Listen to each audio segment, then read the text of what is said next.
एक वृद्ध भिक्षु और एक युवा भिक्षु दोनों नदी के किनारे से चले जा रहे थे।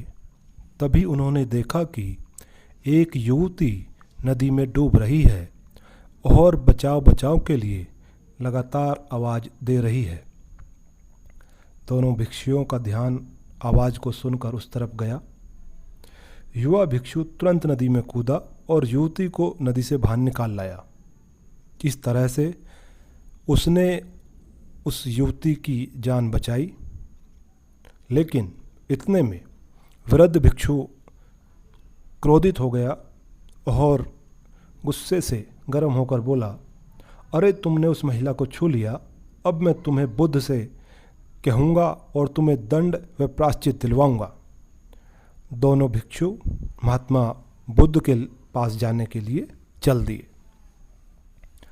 महात्मा बुद्ध के सामने पहुंचने के बाद वृद्ध भिक्षु ने कहा, भंते, इस भिक्षु ने अपराध किया है, इसको दंड मिलना चाहिए।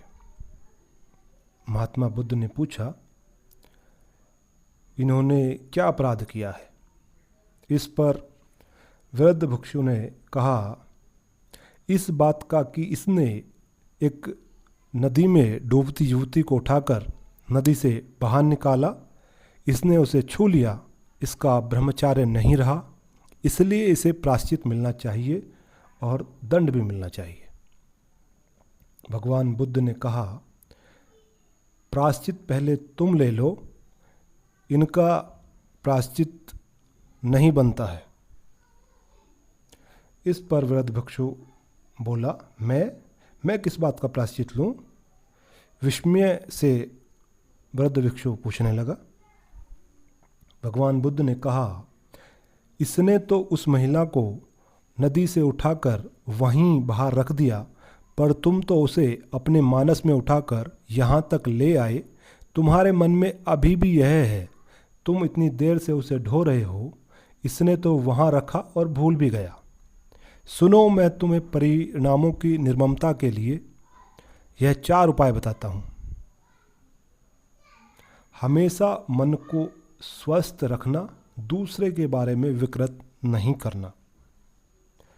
नंबर 2, इंद्रियों पर विजय प्राप्त करना। नंबर 3, अच्छी संगति में रहना। और नंबर 4, प्रार्थना करना। इस प्रकार वृद्ध भिक्षु भगवान बुद्ध के सामने अपनी गलती को स्वीकारते हुए क्षमा मांगता है और आगे से ऐसी गलती न दोहराने का वचन देता है।